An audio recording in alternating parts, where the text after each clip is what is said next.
Olá pessoal, eu sou a professora Regiane e hoje nós vamos, professora de História, e hoje nós vamos abordar como tema a pré-história, tá? A pré-história, que de certa forma é a primeira etapa dentro do processo da evolução humana, né? Nós temos que lembrar que a pré-história, ela é basicamente o quê? O período em que um período que vai do surgimento do homem, tá? Até o surgimento da escrita, né? Muitas vezes a gente fala assim, mas e a parte dos dinossauros e assim por diante? Isso é ciência, tá? Por quê? Porque a pré-história, a gente chama de pré-história por quê? Porque é um período em que, embora você tenha o homem, ainda não existia a escrita. Então você não tem muita certeza, né? Ou melhor, você não pode afirmar, né, com velocidade nada em relação a esse período. Tá? Por quê? Porque é um período que é analisado basicamente através do quê? Através de fósseis, através de restos de comida,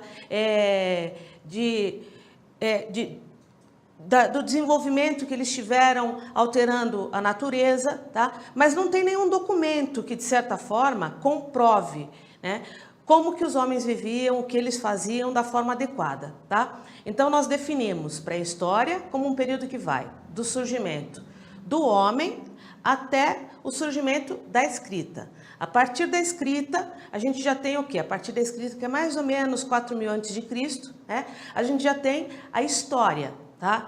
Que é justamente o quê? O período em que o homem passa a marcar de forma mais intensa a sua presença na Terra através do quê? Da escrita, tá? Bom, aí como eu falei para vocês que a pré-história vai do período do aparecimento do homem até o aparecimento da escrita, aí às vezes surge aquela dúvida, mas e como é que o homem apareceu? Como é que foi a questão da evolução do homem, né, na Terra, tá?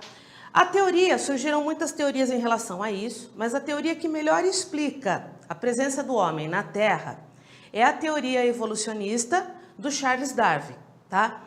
É uma teoria em que você analisa todo o desenvolvimento do homem através do quê? Através principalmente do tamanho da caixa craniana, né, e da evolução da mandíbula, além de toda a própria evolução do desenvolvimento do homem enquanto ser atuante, tá?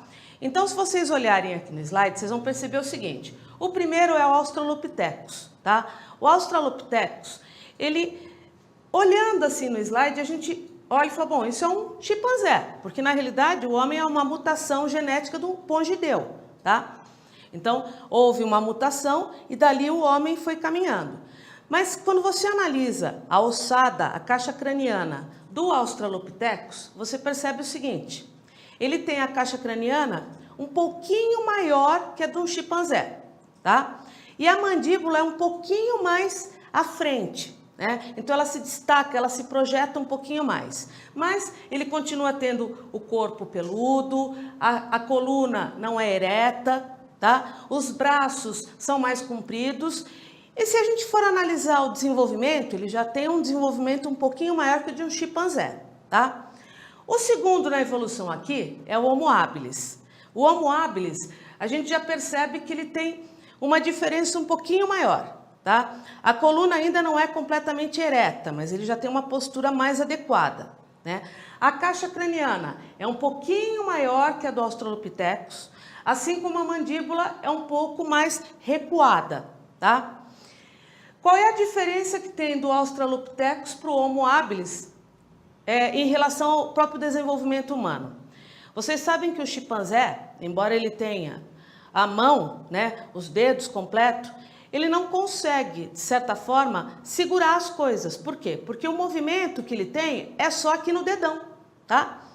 No caso do Homo habilis, ele já consegue mexer os outros dedos, então, consequentemente, ele consegue fazer atividades que são mais delicadas, que exigem uma movimentação maior, tá? O terceiro aqui na linhagem, o Homo erectus. Ó, se vocês forem perceber, a coluna já é reta, tá? Então, ele já tem uma postura adequada e isso ajuda muito na sobrevivência num mundo hostil, como era o mundo deles, né? Por quê? Porque você com a coluna tortinha, que não é uma coluna ereta, você tem uma visão menor. Você não consegue visualizar todo o espaço que você tem à sua volta, tá? Então, nessa fase aqui, tanto do Australopithecus como do Homo habilis, a maior parte dos homens viviam pelas árvores. Justamente para quê? Para poder se proteger. A partir do momento que você passa a ter a coluna ereta, você já tem uma visão muito mais ampla. Então, consequentemente, você consegue olhar para todos os lados, né, e perceber onde é que estão os perigos. Então, uma das evoluções é a questão da coluna, né? A habilidade é muito maior, tá? Além disso, a caixa craniana é maior e a mandíbula mais recuada, tá? O Homo neanderthal